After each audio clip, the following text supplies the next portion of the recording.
우크라이나와 전쟁 중인 러시아 국방장관이 지난주 북한을 방문해 김정은 국무위원장을 직접 만났습니다. 안드레이 벨로우소프 러시아 국방장관은 2차 세계대전 승리를 기념하는 내년 5월 9일이죠. 전승절 80주년 기념식에 북한군을 초청하겠다고 이렇게 약속을 했는데요. 북한군의 러시아 파병과 김정은 위원장의 내년 방러 가능성이 나오는 상황에서 나온 초청이라 더 주목이 됩니다. 북러 간 군사 밀착 속에 북한군 파병에 이어서 북한이 러시아에 무기 지원을 확대할지도 관심입니다. 북한이 최근 러시아에 최신형 240mm 다연장 로켓포를 포함한 주력 포격 시스템 100대를 러시아에 제공했다는 보도까지 나왔는데요. 홍민 통일연구원 선임연구위원과 함께 자세하게 얘기 나눠보겠습니다. 위원님 나와 계시죠? 예, 안녕하세요. 네. 전쟁통의 러시아 국방장관이 북한을 방문을 했습니다. 어떤 이야기들을 나눴을까요? 예, 북한에서 이제 보도한 내용을 토대로 좀 추론을 해볼 필요가 있는데요. 네. 그 북한 보도에 따르면 양국이 이 방위력 강화와 안전 보장에 크게 이바지하는 것을 논의했다. 이렇게 이제 보도를 했는데요. 네. 그 여러 이제 정황과 지금 러시아가 처하고 있는 상황들을 고려했을 때 그 네 가지 정도의 가능성이 있어 보입니다. 하나는 추가 파병 및 무기 또는 군수 생산 관련 협력 부분입니다. 아마 이제 북한이 지금 한 7주 정도, 8주 정도 남은 트럼프 행정부 출범에 앞서서 총 공세를 지금 펼치고 있는 상황입니다. 네. 따라서 추가적인 병력이 지금 굉장히 필요한 상황이고요. 실제 이미 그 파병된 북한군이 곳곳에 지금 이제 활동을 하고 있는 것으로 확인이 됐고, 어느 정도 이 북한군이 기여를 한다고 판단을 해서 추가적인 파병을 통해서 좀 공세, 고삐를 더 강화하려고 할 가능성이 높다라고 보여지고요. 특히 이 총공세 이후 지속적으로 전세를 관리하기 위해서는 군수 생산의 안정적인 확보가 필요하기 때문에 이 부분도 아마 논의했을 가능성이 있다라고 보여집니다. 두 번째는 지금 북한이 안전보장 차원, 그러니까 한반도 차원에서의 안전보장을 상당 부분 요구하는 부분이 있기 때문에 네. 북러가 이번 기회를 통해서 연합훈련을 가시화하는 것도 아마 논의했을 가능성을 배제하기 어렵습니다.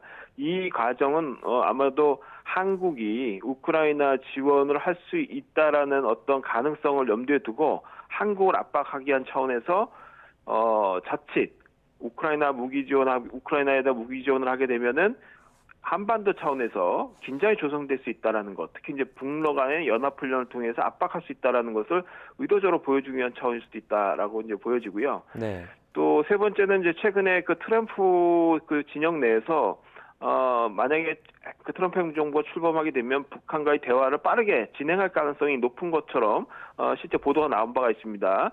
그래서 아마 이제 러시아 입장에서는 안정적으로 북러 동맹 상태를 유지해서 트럼프 행정부 출범 이후에 평화협상에서 좀 유리하게 상황을 이끌기 위해서는 북한을 좀 더 동맹으로 붙들어 놓을 필요가 있겠죠. 그래서 북러 동맹을 흔드는 어떤 트럼프 행정부를 좀 견제하기 위한 차원에서 좀 더 결속력을 강화하기 위한 차원에서 같이 이번에 행보를 했을 가능성이 높다 이렇게 보여집니다. 네. 총체적으로 봤을 때는 북한에 대한 반대급부 관련된 부분도 상당 부분 논의될 가능성이 있어 보입니다. 추가 파병 언급을 해주셨는데 만약에 뭐 이런 얘기가 나왔다면 시기나 규모는 어느 정도로 예상을 하십니까?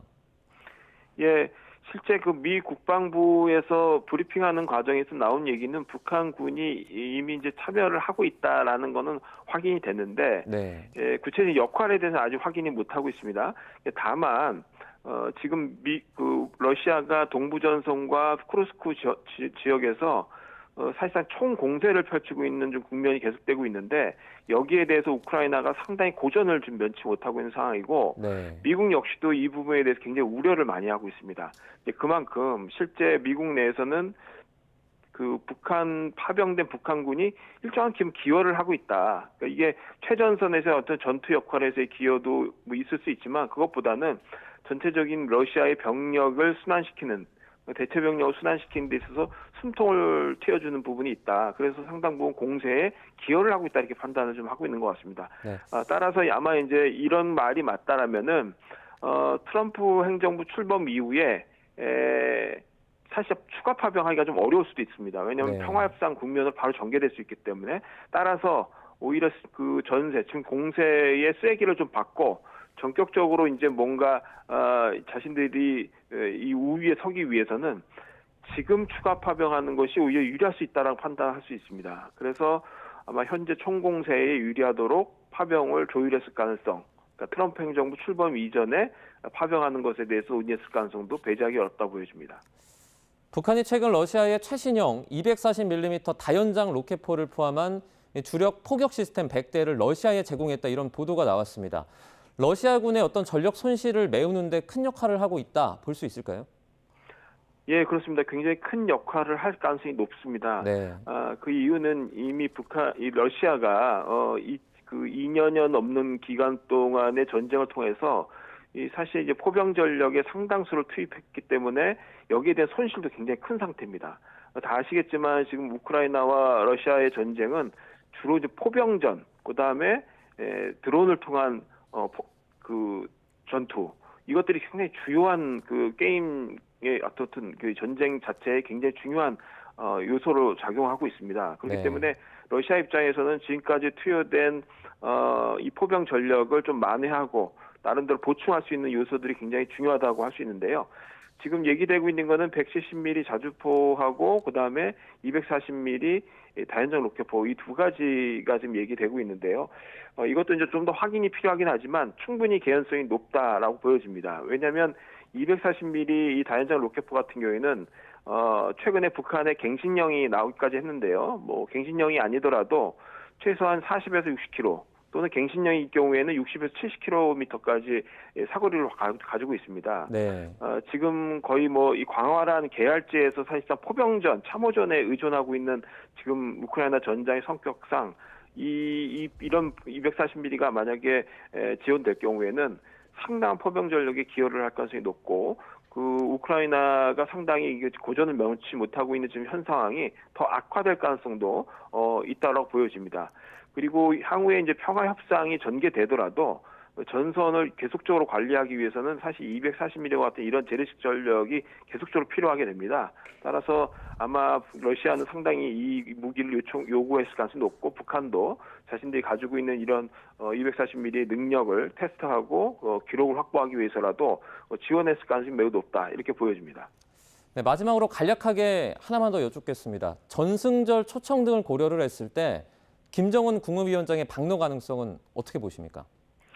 예, 뭐 충분히 이 가능성은 있다고 보는데요. 그렇다고 해서 뭐 50% 이상의 가능성, 소위 이제 확실하게 가능성이 높다 이렇게 보긴 좀 어려울 것 같습니다. 왜냐하면 사실 그 트럼프 행정부 출범 이후에 트럼프 대통령이 대북 접근을 어떻게 할지, 러시아 접근을 어떻게 할지가 아직 사실 미지수입니다.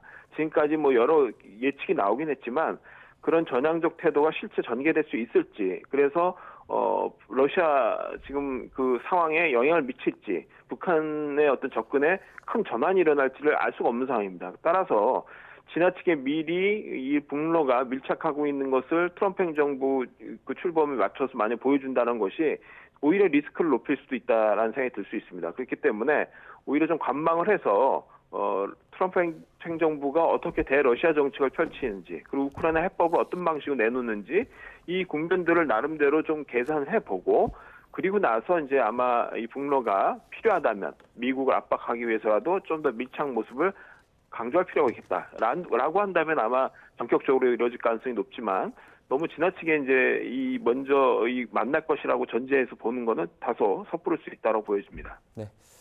우크라 러시아 전쟁의 북한이라는 변수가 점점 더 커지는 것 같습니다. 여기까지 듣겠습니다. 홍민 통일연구원 선임연구위원이었습니다. 고맙습니다. 예, 감사합니다.